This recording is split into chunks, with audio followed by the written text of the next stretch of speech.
welcome to Circle Sanctuary Network Podcasts, brought to you by Circle Sanctuary, one of the oldest nature spirituality churches in the United States, connecting people of nature-centered paths around the world. Join us through the week for a variety of shows discussing various topics, celebrating the divine in all of its forms, through nature worship, rituals, education, and building bridges of community. Buenos tiempos y bienvenidas sean todas las personas que nos escuchan en Paganos del Mundo. Mi nombre es Laura González y en esta ocasión me complace presentar Pagana del Mundo Harriet Tuileva desde España, quien nos comparte temas de interés como mitología, magia, devoción e historia. Harriet Tuileva es sacerdotisa, pagana y bruja. Desde el 2004 escribe y dirige 13 Lunas, que es un blog bien conocido por la comunidad pagana en español. Traductora, periodista y antropóloga cultural, ha escrito y traducido varios libros sobre esta temática, intentando acercar el paganismo a la comunidad hispanohablante. En su trayectoria destaca el haber sido National Coordinator de Pagan Federation International España, así como haber ostentado un cargo internacional en una tradición de la religión Wicca. En la actualidad se considera bruja solitaria, aunque su práctica tiene mucha influencia chamánica. En sus ratos libres lee, dedica tiempo a sus plantas y su familia y es conductora de Paganos del Mundo. Comenzamos. Muy buenos a todos, todas y todes, y bienvenidos de nuevo a Paganos del Mundo. Yo soy Harriet Tuileva, un mes más, en mi caso, una semana más en Paganos del Mundo. Estoy con vosotros, estamos con vosotros, y esta semana, que me toca a mí estar en el programa, pues quería volver a repetir un tema que fue el primer programa que yo hice aquí en Paganos del Mundo, que tuvo un éxito como nunca antes se vio.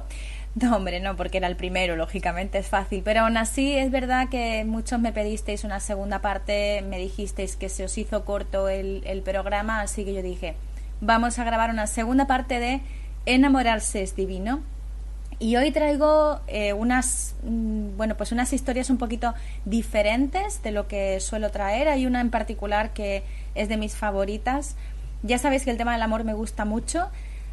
Pero hoy voy a hacer una cosa un poco rara al principio del programa, porque voy a comparar dos historias que son en realidad muy parecidas. Una es una versión más antigua, una es una versión más nueva. Vais a ver cómo en realidad la historia es muy similar, pero a la hora de llegar a desgranar el mito o a la hora de desgranar la historia, pues resulta que llegamos a conclusiones diferentes. ¿Por qué? Pues porque el paradigma cultural del que nacen las dos es distinto. Vamos a empezar con la más antigua de las dos, que es el mito de Eros y Psique. El mito de Eros y Psique yo no lo conocía antes de haber leído la novela de Apuleyo, El asno de oro. Si no la habéis leído, por favor, así me estoy poniendo no me veis, pero me estoy poniendo la mano en el corazón, en el pecho, de mis libros favoritos, señores. Es una novela más o menos del siglo II después de Cristo. Para que os hagáis una idea, cuando yo la leí no tenía la sensación de estar leyendo una novela del siglo II. Tenía la sensación de que estaba leyendo una novela completamente actual, con un sentido del humor completamente actual. Es verdad que la historia es diferente, la cultura es diferente, pero el mismo tipo de sentido del humor, un montón de chistes, una historia que, bueno, bien podría haber estado escrita por otro escritor en estos tiempos en los que corren. Así que, por favor, si no la habéis leído, hacedlo. Y en esa historia, en esa novela, resulta que se habla de manera muy anecdótica de otra historia, que es la del mito de Eros y Psique. Y bueno, pues he ido al mito porque luego yo me encontré con ella por segunda vez en los materiales de la Fellowship of Isis. Está como uno de los mitos de la Fellowship of Isis. Se hace como una sintonización con ese mito. Y Lady Olivia Robertson, que es es la fundadora, una de las fundadoras, fue la mujer, una de las fundadoras, ahora está en espíritu, de la Fellowship of Isis, resulta que hizo pues una lectura y una interpretación de ese mito de Eros y Psique y lo puso como sintonización con el mito para una serie de ritos. Yo lo hice y me quedé prendada, ahí ya me quedé absolutamente prendada de la historia, y hoy quería traerosla porque hay muchísimas formas de interpretarla. Eso ya os lo digo. Yo aquí voy a hablar de mis impresiones, en lo que yo he vivido, pero por supuesto luego se puede ver desde el punto de vista de la psicología, se puede ver desde otros muchísimos puntos de vista. Así que voy a ir ya con el mito de Eros y Psique, el cual os voy a empezar a leer ahora. Había una vez un rey, padre de 3 hijas espléndidas. La más joven, Psique, era mucho más hermosa que sus 2 hermanas y al lado de ellas parecía una diosa entre simples mortales. La fama de su hermosura se extendió por toda la tierra y de todas partes los hombres se ponían en camino para admirarla, con rendida adoración y prestarle pleitesía, como si de una inmortal se tratara. Se llegó a decir incluso que la misma Afrodita no podía rivalizar con ella, y cuantos más y más se presentaban entre ella, menos se acordaban de Afrodita. Los templos de la diosa estaban abandonados, sus altares cubiertos de frías cenizas y las ciudades consagradas a la diosa se convertían en ruinas. Todos los honores reservados hasta entonces se le tributaban a una simple muchacha destinada a morir en día no lejano. La diosa no podía aceptar semejante situación y, como siempre que se encontraba en apuros, requirió ayuda de su hijo, que unos llaman Eros, y contra cuyas flechas no existe protección en cielo ni en tierra. Le contó sus cuitas y, como siempre, se prestó a obedecer sus órdenes. «Usa tu poder», le dijo ella, «y haz que esta pequeña desvergonzada se enamore locamente de la más vil y despreciable criatura que haya en el mundo». Él lo habría hecho ciertamente si Afrodita, olvidando en el furor de sus celos que aquella belleza podía ilusionar al mismo dios Eros, no lo hubiera mostrado antes a Psique. Cuando la hubo visto, el mismo Eros se sintió con el corazón traspasado por una de sus flechas. Nada dijo a su madre. La verdad es que no tenía fuerzas para proferir una sola palabra y Afrodita se marchó convencida de que la suerte de Psique estaba echada. Las cosas, sin embargo, ocurrieron de distinta manera a como ella creía. Psique no pensó nunca enamorarse de un malvado. En efecto, no se enamoró de nadie. Y más extraño todavía, nadie se enamoró de ella. Los hombres seguían satisfechos en su contemplación, admirándola, adorándola. Después pasaban de largo y desposaban a otra. Sus 2 hermanas, aun siendo infinitamente menos seductoras, habían celebrado 2 espléndidas bodas, cada una con un rey. Psique, la más hermosa, triste y solitaria, admirada siempre, pero jamás amada. Le parecía que ningún hombre la querría por esposa, y eso causaba gran inquietud a sus progenitores. Su padre intentó hallar a través del oráculo de Delfos un buen marido para Psique. El dios consintió en responder, pero su profecía fue terrible. Apolo decretó que Psique, vestida con negros crespones, debía ser llevada a la cumbre de una colina y permanecer allí sola. El marido que le sería destinado, una serpiente alada, terrible y más poderosa que los mismos dioses, llegaría hasta ella y la haría su esposa. No se puede imaginar el desespero que se apoderó de aquellos a quienes el padre de Psique contó tan triste noticia. Se preparó la joven como para los funerales y con más lamentos que si se tratara de conducirla a la tumba, la llevaron a la colina. Solo Psique permanecía animosa y decidida. «Más que llorar por mí», les dijo, «debéis hacerlo por esta belleza que me ha granjeado la envidia del cielo. Marchad ahora y saber que deseo que pronto llegue el final». Desesperados, partieron todos, abandonando a su destino la radiante y desventurada muchacha, y se encerraron en su palacio para llorar por ella el resto de sus días. Sobre la colina y en medio de la oscuridad, Psique permaneció sentada a la espera. Mientras temblaba y lloraba en la calmada noche, llegó hasta ella una ligera brisa. El dulce viento de Céfiro, el más suave de los vientos, el viento de Eros. Sintió que se elevaba, se deslizó de pies en el aire sobre la colina rocosa hasta una pradera mullida como un lecho y perfumada por las flores. Él hizo lo posible para que olvidara sus penas y la durmió. Despertó entonces a orillas de un claro arroyo, a cuya vera se elevaba un castillo imponente y magnífico. Parecía destinado a un dios, con sus columnas de oro, muros de plata y suelos incrustados de piedras preciosas. Reinaba un silencio absoluto.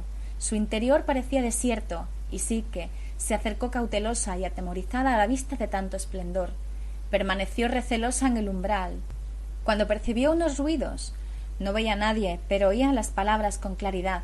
«La casa es para ti», le decían. «Entra sin miedo y báñate, refréscate. Enseguida se pondrá en tu honor la mesa del banquete». Nunca había tomado un baño tan delicioso ni probado platos tan agradables. Mientras comía, escuchó a su alrededor una dulce música, como un arpa que acompañaba a un numeroso coro. La oía, pero no la veía. Todo el día estuvo sola, acompañada únicamente por las voces que escuchaba. Pero sin podérselo explicar, presentía que su marido vendría al caer la noche, y así fue. Cuando le sintió cerca de sí y escuchó su voz que murmuraba dulcemente a su oído, desaparecieron sus temores. Sin verle siquiera, estaba cierta que no era un monstruo, ni tenía forma espantosa, sino que el amante esposo que tanto tiempo lo había deseado era él. Aunque esta presencia mediatizada no podía satisfacerla plenamente, sin embargo, se encontraba feliz, y el tiempo transcurría rápido para ella. Pero una noche su querido e invisible esposo le habló muy seriamente y le advirtió que un gran peligro la amenazaba bajo la forma de sus dos hermanas. «Vuelven a la colina de donde has desaparecido para llorar por ti», le dijo, «pero no es conveniente que te descubran. Si lo hacen, me causarás una pena inmensa y te destruirás a ti misma». Prometió no dejarse ver y pasó todo el día siguiente llorando, pensando en sus hermanas y en la prohibición que tenía de no consolarlas. Pero lloró todavía más cuando volvió su marido, y ni siquiera las caricias que él le prodigó pudieron secar sus lágrimas. Al fin, con gran disgusto, él cedió. «Haz lo que quieras», dijo, «pero te lo repito, estás buscando tu ruina, tu propia destrucción». Después, solemnemente, le explicó que no se dejara persuadir por nadie para que intentara verle, pues quedaría separada de él para siempre. Sí que obedeció entre protestas, pues prefería morir 100 veces que vivir sin él. «Pero otórgame la alegría de ver a mis hermanas», le suplicó ella. Tristemente, él se lo concedió. Al día siguiente, llevadas por Céfiro, las dos hermanas descendieron de la montaña. Alegre, con el corazón palpitante de emoción, Psique las esperaba. Su alegría era muy grande. Transcurrió largo rato antes de que las tres lograran hablarse. Su alegría era muy grande y sólo pudieron expresarse en suspiros. Por fin entraron en el palacio y las dos hermanas mayores revolvieron todos los magníficos tesoros. En un opulento festín escucharon maravillosa música. Y la envidia, la amarga envidia y una curiosidad devoradora se apoderaron de ellas. ¿Quién era el dueño de tal magnificencia? ¿Quién era el esposo de la hermana? Querían saberlo, pero Psique, que mantenía su palabra, solo les dijo que su marido era un hombre joven que estaba participando en una cacería. Después les llenó las manos de oro y joyas y pidió a Céfiro que las devolviera a la colina. Dejaron a Psique, pero el fuego de los celos quemaba sus corazones. Comparadas con Psique, las riquezas propias y la felicidad les parecían nada, y su envidiosa cólera creció tanto en ellas que llegaron a tramar juntas la perdición de su hermana. Aquella noche, el esposo de Psique le advirtió una vez más que no volviera a ver a sus hermanas, pero ella replicó que no podía dejar de verlas. ¿Tenía que prohibirle ver a sus hermanas a quienes tanto amaba? Él cedió de nuevo y enseguida las dos ruines hermanas llegaron. Tenían planes muy concretos. Las palabras vacilantes de su hermana y sus contradictorias respuestas cuando le pidieron que describiera a su marido avivaron su curiosidad. Estaban convencidas de que no solo Psique no lo había visto todavía, sino que incluso ignoraba su identidad. No le expusieron sus sospechas, pero le reprocharon por disimular tan triste situación a sus hermanas. Ellas lo habían comprendido, le dijeron, y estaban seguras de que su marido no era un hombre, sino más bien la horrenda serpiente profetizada por el oráculo de Apolo. Él de momento se mostraba dulce, pero llegaría una noche en la que se arrojaría sobre ella para devorarla. Psique, consternada, sentía que el terror invadía su corazón e iba matando poco a poco su amor. Muchas veces se preguntaba por qué él no le permitía verle, y sospechaba que debía tener para ello alguna poderosa razón. ¿Qué sabía de él en realidad? Si no era tan horrible, ¿por qué tenía la crueldad de ocultarse a su vista? Triste, temblorosa y balbuceante, dio a entender a sus hermanas que no podía negar lo que le decían, pues hasta aquel momento su marido no la había poseído, sino en la más profunda oscuridad. «Debe ocultar algo horrible para que tema tanto la luz del día», dijo ella sollozando, y les pidió consejo. Ellas lo tenían ya todo previsto, pues lo prepararon con antelación. Psique debía ocultar un cuchillo bien afilado y una lámpara al lado de su lecho. Cuando su marido estuviera profundamente dormido, ella se levantaría, encendería la lámpara y, empuñando el cuchillo, lo clavaría en la horrible figura que la luz le descubriera. La dejaron abrumada por la duda y fuera de sí, sin saber qué partido tomar. Ella le amaba y él era su amante esposo. Durante todo el día sus pensamientos luchaban dentro de ella. Cuando llegó la noche, había abandonado la lucha. Estaba decidida a matarlo. Cuando él se durmió apaciblemente, ella se revistió de valor y encendió la lámpara. Caminando sobre las puntas de los pies, se acercó al lecho y, elevando la luz, contempló lo que tenía ante sus ojos. Su corazón sintió un profundo alivio y el más sublimado éxtasis. La luz no le hizo ver un monstruo, sino la más bella de las criaturas. Invadida por la vergüenza de su locura y por su poca confianza, Psique se hincó de rodillas y, si el cuchillo no hubiera caído de sus manos temblorosas, lo habría clavado en el propio pecho. Pero mientras se hallaba reclinada sobre él, contemplando tan gran belleza, una gota de aceite cayó de la lámpara en la espalda de aquel bello joven. Se despertó sobresaltado, vio la luz y comprendió la desconfianza de Psique, y sin pronunciar palabra se marchó. Psique corrió tras él. No podía verle, pero oía su voz que le hablaba. Le dio a conocer su nombre y con tristeza le dijo adiós. El amor no puede vivir sin confianza, y con esas últimas palabras la abandonó. El Dios del amor, pensó ella, era mi esposo y yo, miserable, no tuve fe en su palabra. Se ha marchado para siempre. De todas maneras, pensó ella llena de coraje, puedo pasar el resto de mi vida buscándolo. Si él no quiere llamarme, yo sabré demostrarle mi amor. Y se puso en camino, sin rumbo fijo. Solo sabía una cosa, que jamás renunciaría a volverle a encontrar. Entretanto, él fue a reunirse con su madre para pedirle que curara su herida, pero cuando Afrodita supo su historia y comprendió lo que sí que había pretendido, llena de cólera, le dejó solo con su tristeza. Marchó en busca de la muchacha por cuya causa había sentido celos mortales. Afrodita estaba decidida a demostrar a Psique lo que cuesta escapar de la ira de una diosa. La pobre Psique, en su desolado vagabundear, intentaba reconciliarse con los dioses. Les dirigía continuas y ardientes súplicas, pero ninguno de ellos quería granjearse la enemistad de Afrodita. Psique comprendió al fin que los dioses no le ofrecían esperanza alguna y tomó una rápida decisión. Se dirigía a Afrodita, que se ofrecería a servirla e intentaría apaciguar su cólera. Y quién sabe, se dijo, quién sabe si él no estará en casa de su madre. Y se puso en camino para encontrar a la diosa, quien a su vez andaba buscándola. Cuando las dos se encontraron, Afrodita se echó a reír y le dijo con desprecio si buscaba un marido, el que había tenido, y que rehusaba verla después que escapó de la muerte a causa de las quemaduras que ella le causara. Pero en verdad, dijo la diosa, eres tan descarada y te preocupas tan poco de tu aspecto que jamás encontrarás un enamorado. Para darte pruebas de mi buena voluntad, voy a enseñarte cómo hacerlo.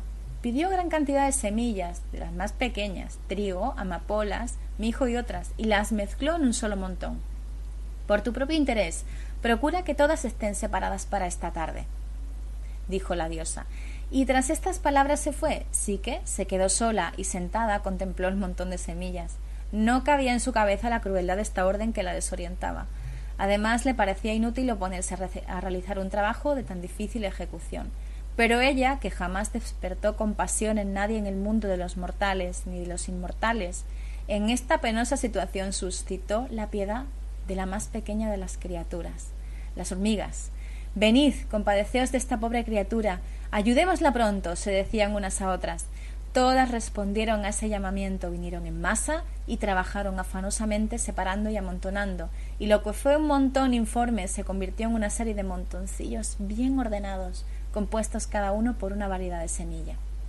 Así la encontró Afrodita a su regreso, y al verlo se puso furiosa. «Aún no has terminado tu trabajo», le dijo. Dio un mendrugo de pan a Psique y le ordenó dormir en el suelo, mientras ella se tendía en su lecho blando y perfumado. Si la podía obligar por largo tiempo a un trabajo duro y penoso, e incluso hacerle pasar hambre, la belleza odiosa de esta muchacha no lo podría resistir. Entretanto, impediría que su hijo abandonara la habitación donde todavía se encontraba, sufriendo a causa de su herida. Afrodita se sentía satisfecha por el cariz que tomaban los acontecimientos. A la mañana siguiente se le ocurrió un nuevo trabajo para Psique, una tarea peligrosa. Abajo, en la orilla del río, donde crecen unos espesos zarzales, se encuentran corderos que tienen el vellocino de oro. Ve y tráeme un poco de su brillante lana. Cuando la joven, extenuada, llegó junto a la corriente de agua, intentó lanzarse en ella y terminar así sus penas. Pero al inclinarse oyó una voz débil que parecía salir del suelo. Bajó los ojos y notó que la voz provenía del rosal. Le decía que no debía ahogarse. pero las cosas no se presentaban mal. Los corderos estaban muy nerviosos y alborotados, pero si sí que esperaba un momento en el que por la tarde salían de sus rediles para descansar y abrevar a la colina a la orilla del riachuelo, solo tendrían que entrar en los corrales y recoger los copos de lana enganchados en las zarzas. Así habló el dulce y gentil Rusal, y sí que siguiendo su consejo recogió gran cantidad de hilos de oro para su cruel dueña. Afrodita la recibió con una helada sonrisa. «¿Alguien te ha ayudado?», le increpó bruscamente. «Tú sola no lo habrías podido realizar. Te voy a dar otra ocasión de probar que tienes el corazón tan decidido como aparentas. ¿Ves aquella agua tan negra que desciende de la colina? Es el nacimiento del río terrible y aborrecido, el Estige. Llena este frasco». Era la prueba más dura que le habían impuesto. Sí que se dio cuenta al llegar a la cascada. Las rocas que lo rodeaban eran escarpadas y deslizantes. El agua se precipitaba por lugares tan abruptos que solo una criatura alada podría aproximarse. Y efectivamente, un águila la ayudó. Planeaba con sus enormes alas por los alrededores cuando vio a Psique y se compadeció de ella. Con su pico le arrebató el frasco de sus manos, lo llenó de agua negra y se lo devolvió. Pero Afrodita se dio cuenta. Todo lo que ocurría la incitaba a pruebas más difíciles. Dio una caja a Psique con la consigna de llevarla al Hades y rogar a Perséfone, reina del mundo subterráneo, que metiera en ella un poco de su belleza. Psique debía insistir sin desmayos y hacer comprender a Perséfone que Afrodita padecía una necesidad urgente, pues estaba ajada y agotada de atender a su hijo enfermo. Obediente como siempre, Psique se fue a buscar el camino que conducía al Hades. Cuando pasaba ante una torre, ésta se ofreció a guiarla y le enseñó el rumbo que la llevaría al palacio de Perséfone. Debía pasar primero por un gran agujero que había en tierra y después por el río de la muerte, donde debía entregar una moneda al barquero Caronte para que la transportara a la otra orilla.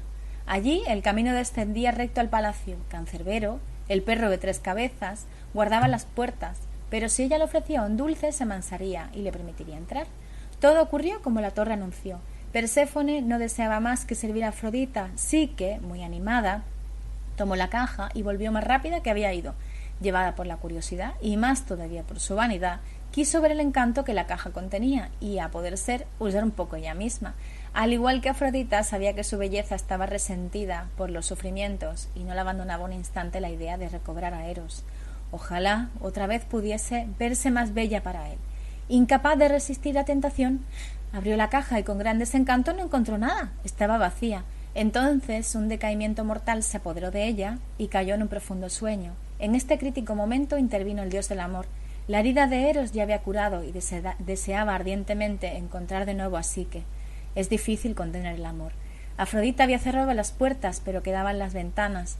Nada más fácil para Eros que escapar por una de ellas y buscar a su esposa.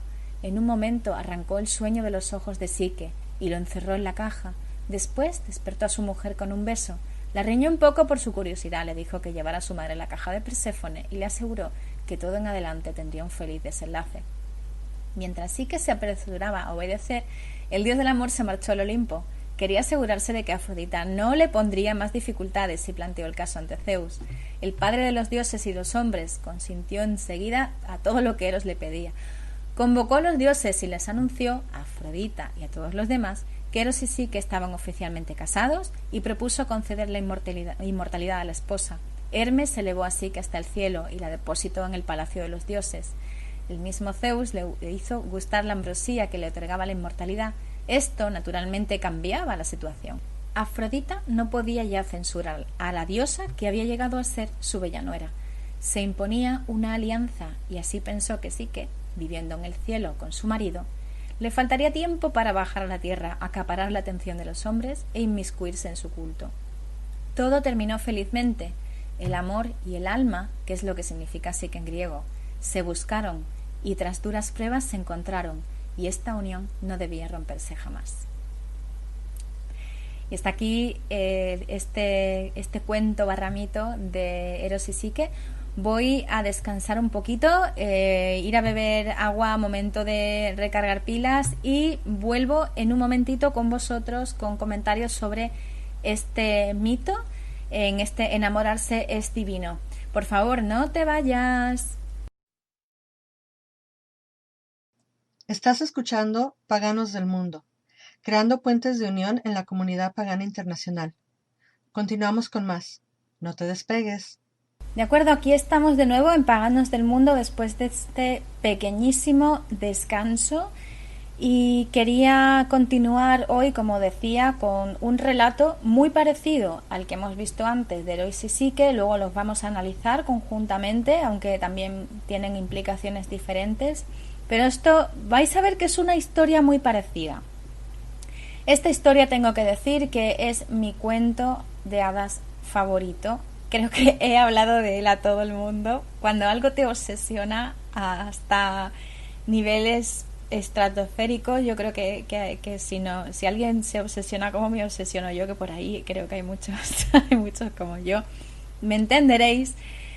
Creo que ha hablado todo el mundo del cuento del oso pardo de Noruega porque es de mis favoritos y estaba deseando que llegara este momento de poderlo contar en la radio, porque creo que es uno de los grandes olvidados, uno de los grandes desconocidos. El oso pardo de Noruega, que es este cuento, es un cuento tradicional irlandés. Por ahí dicen es una variante de La Bella y la Bestia.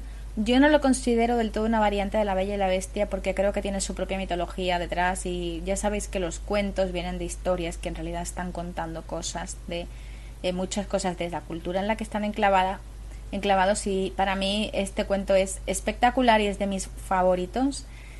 Y bueno, pues voy a leéroslo. La versión que voy a leer viene de un libro que utilicé también en la primera parte de Enamorarse es Divino, que se llama Una leyenda para cada día, de la editorial Susaeta.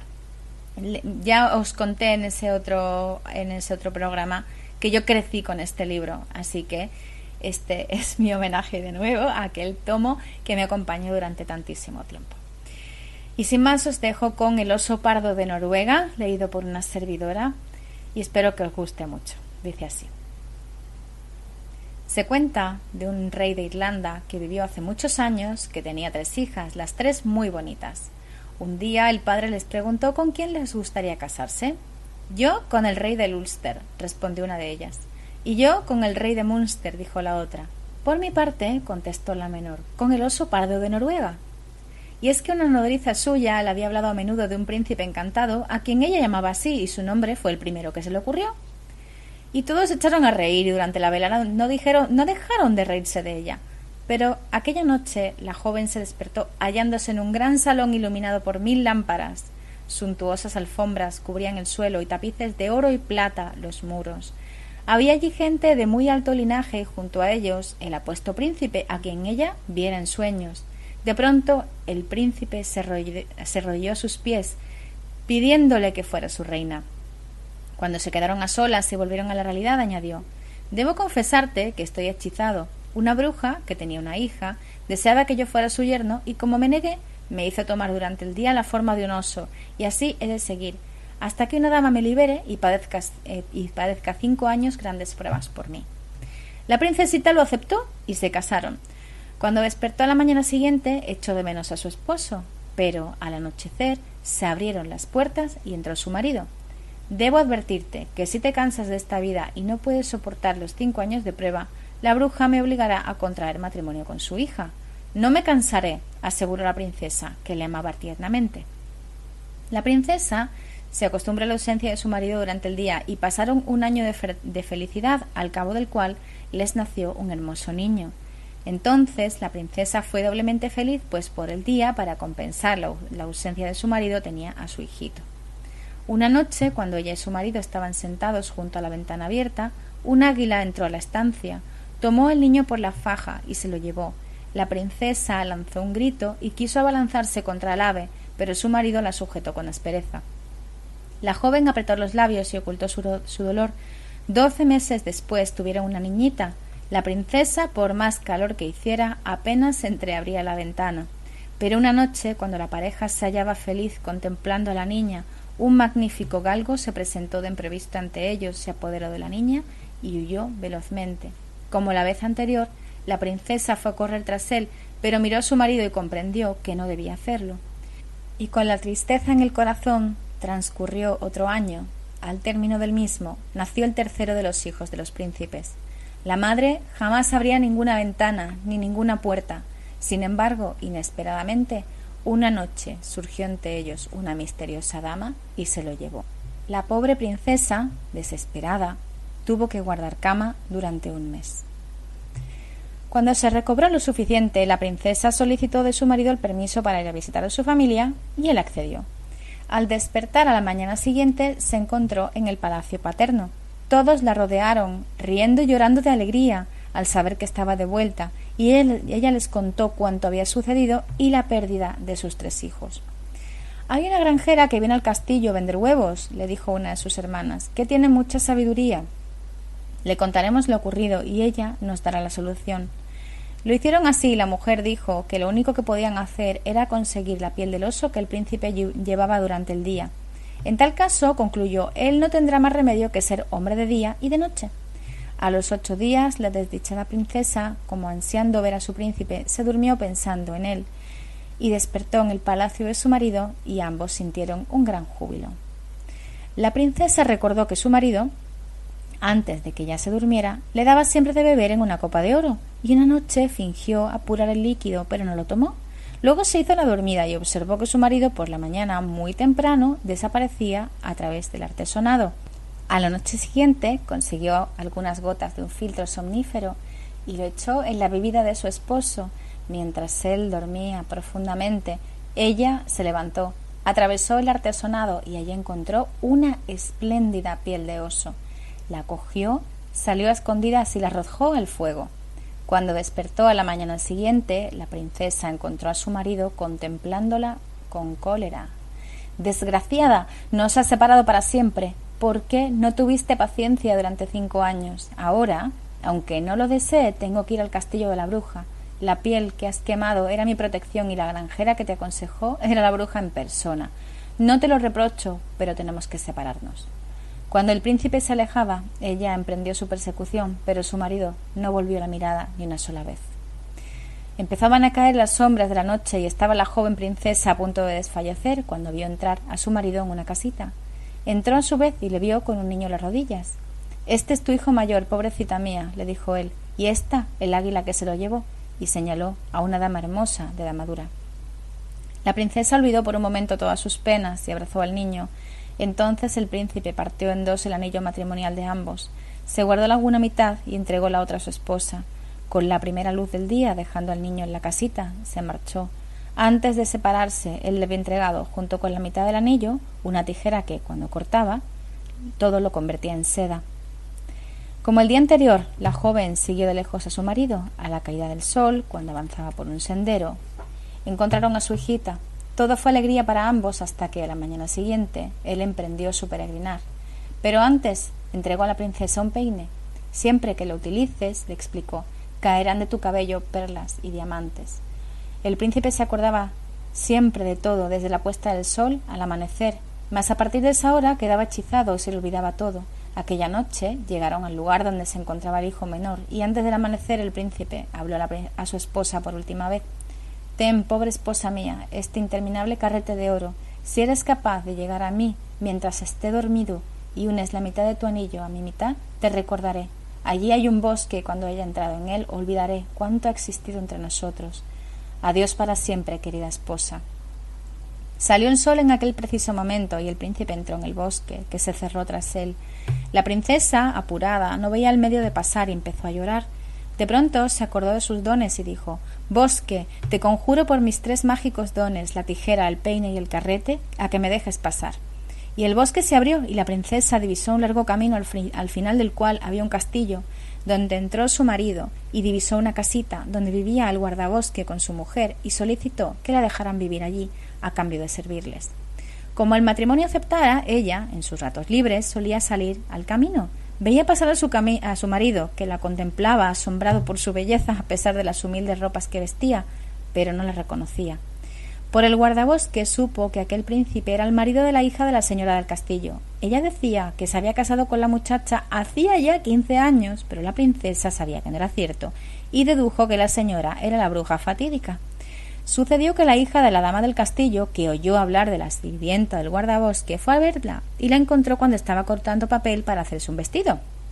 Admirada de que el papel se transformara en seda, le preguntó: «¿Qué precio pedirías por esa tijera?» «Ninguno. Pero como dicen que el señor del castillo es un príncipe y yo nunca he visto dormir a un príncipe, déjame verle esta noche y te la daré». La hija de la bruja accedió, y aquella noche la princesa estuvo viendo dormir a su marido y tratando de despertarle sin conseguirlo, pero al oído le habló de sus hijos, de lo mucho que le amaba. Cuando salía el sol, la altanera dama entró a buscarla. La princesa no había tenido suerte y decidió probar una vez más, así que sacando el peine, lo pasó por sus cabellos, y de los que empezaron a caer perlas y diamantes. La hija de la bruja quiso el peine y la princesa solo accedió si le permitía de nuevo ver dormir al príncipe a la noche siguiente, pero tampoco logró despertarle. Por la mañana la princesa se marchó entristecida.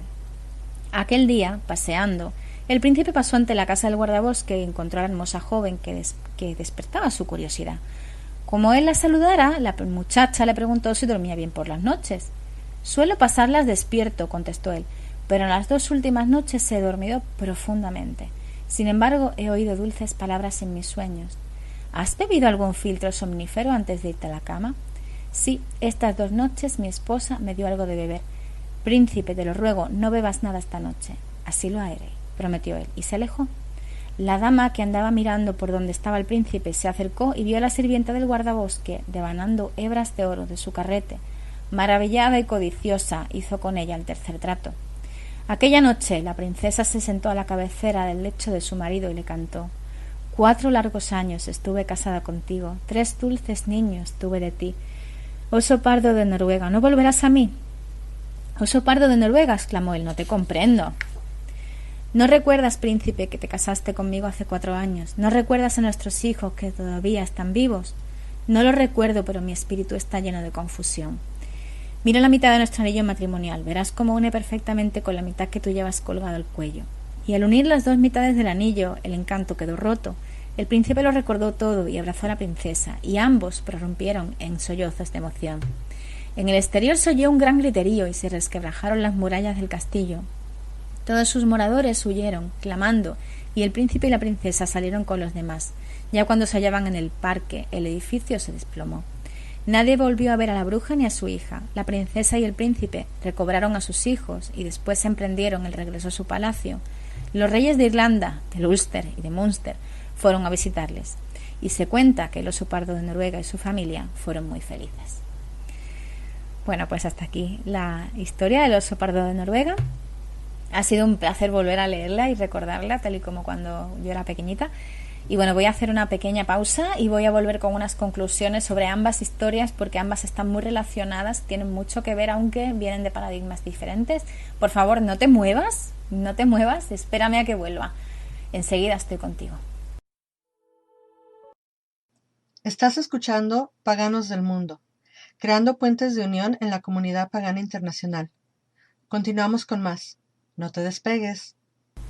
Muy bien, pues ya estamos de vuelta en Paganos del Mundo esta semana, que estamos aquí reviviendo el primer programa que tuvimos, pero de alguna manera viéndolo con otros ojos. La primera vez que hablamos de este tema, del amor al ser divino, fue mucho más erótico festivo, porque también yo tenía ese ánimo, yo creo que había que verlo de esa manera. Hicimos otro tipo de recorrido, ¿no? ¿Qué es el matrimonio? ¿Qué es el amor? ¿Qué es tal?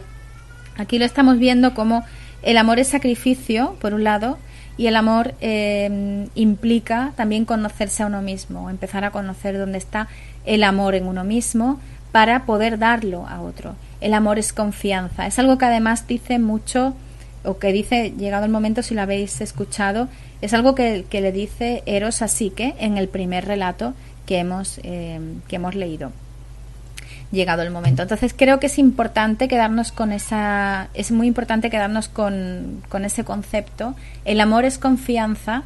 También le pasa lo mismo al oso pardo de Noruega. Lo que pasa, si os fijáis, que es además casi el mismo relato, son muy parecidos. Lo que pasa es que el oso pardo de Noruega tiene otro paradigma, viene de otro lado, viene de otra cultura, viene de la cultura irlandesa, pero cuando ya la cultura irlandesa estaba cristianizada. Es muy importante esto, ¿vale? ¿Por qué sabemos que es cuando la cultura o Irlanda estaba cristianizada? Fijaros por un momento en el tipo de persona oponente a la que se enfrenta la princesa, de la cual de hecho no se dice el nombre. No tiene sentido que las mujeres se nombren, que es una de las cosas que más me llaman la atención cuando estamos hablando de, pues bueno, de cosas de ya cristianizadas y adaptadas al cristianismo, ella deja de tener una identidad para ser la esposa de, la mujer de, la hija de, empieza siendo la hija de un rey, es la hija de un rey.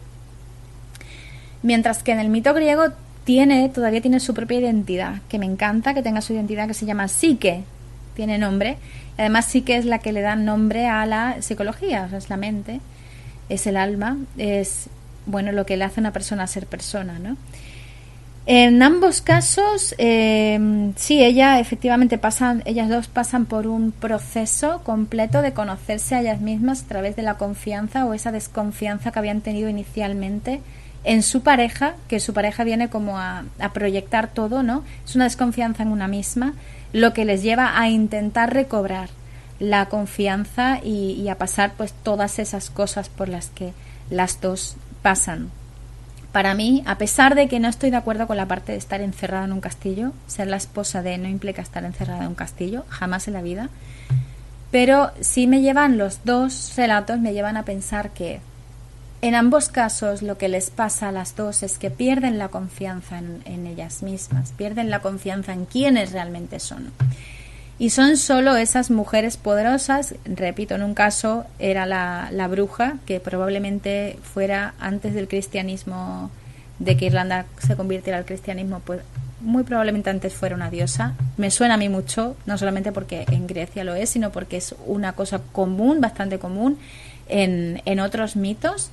Por ejemplo, pongo el ejemplo del mito de Cerridwen, que algún día si queréis algún día lo leo. El mito de Taliesin, quiero decir. En el mito de Taliesin es Cerridwen la que pone, la diosa Cerridwen es la que pone, digamos, el reto a Taliesin. Y siempre son diosas las que ponen este tipo de retos tan grandes, ¿eh? También es muy común en los mitos rusos, en los cuentos rusos, y ya hablaremos, os lo digo, ya hablaremos un día de estos pronto, muy prontito, de cuentos tradicionales rusos. Normalmente son las mujeres, las guardianas del saber, las que ponen este tipo, y sobre todo las diosas o diosas disfrazadas, las que ponen este tipo de retos. Bueno, pues básicamente estamos ante una historia en la que la mujer, la mente, el alma en este caso, busca mediante el amor completarse y se da cuenta de que en realidad está completa en sí misma. Voy a obviar la parte de que está encerrada de nuevo. Obvio la parte de que están encerradas las dos en un castillo. Pero bueno, porque esa parte me gusta un poco menos, se puede interpretar de otra manera, pero bueno, digamos que estás encerrado en tu propia cabeza. Lo cual puede ser una de las lecturas. Pero bueno, quiero llamar la atención sobre eso porque ya sabemos que los cuentos son una forma y las historias y los mitos son una forma de llegar a la gente muy poderosa. Entonces quiero insistir en eso. El amor no significa estar encerrado en un sitio. El amor es libre, el amor es confianza, luiceros. El amor es todas esas cosas bonitas, pero el amor sobre todo empieza en los ojos del que mira. Y observar por un momento que ni Psique ni la princesita que se enamora del oso pardo de Noruega se horroriza, bueno, sí se horroriza Psique un poco, pero cuando se da cuenta de cómo es la persona, ni siquiera hasta que no viene alguien de fuera y la hace desconfiar, ni siquiera se plantea que esa persona podría ser un monstruo. Porque no es no es la sensación que le da. Entonces, escucha tu corazón, escúchate a ti mismo, confía en ti y vive la vida como tú quieras vivirla. Y porque el amor empieza en uno mismo, señores. Así que esa es la lectura que yo saco. Hay múltiples lecturas de ambos, ¿vale? Yo he querido leerlos hoy conjuntamente, interpretarlos de manera conjunta, aunque recordando que estamos hablando de paradigmas diferentes, culturas diferentes, etcétera. Pero bueno, hasta aquí llega la lectura de esta semana en Paganos del Mundo. Ha sido un placer de nuevo estar con vosotros. Recordad que yo soy Harriet Tuileva, me tenéis en Twitter, estoy en Twitter, en Harriet Tuileva, todo junto, y la primera con H, yo lo pronuncio como una J, pero es una H. Y también estoy en mi blog 13 lunas, que es 13-lunas.com. Ese es mi blog, también estoy en Facebook, en fin, me podéis buscar donde queráis, estoy a vuestra total y completa disposición. Y nada más, la semana que viene Páganos del Mundo volverá mucho más y mejor con alguno de mis estupendos y maravillosos compañeros de estación. Se despide de vosotros, Harwet Uleva. Un besazo. ¡Mua! Paganos del Mundo es una producción de Laura González para CSN Podcast, creando puentes de unión en la comunidad pagana internacional. And thank you for joining us on the Circle Sanctuary Network podcasts, presented by Circle Sanctuary and produced for all who follow the Nature Center paths. Join us here throughout the week for various programming connecting the community around the world. And please don't forget to watch for updates on the Circle Sanctuary website at www.circlesanctuary.org. And follow us on Facebook at facebook.com/CSN Podcasts. We can also be found on your favorite podcast hosting sites, such as iTunes, Stitcher, Spotify, and others. And until next time, many blessings.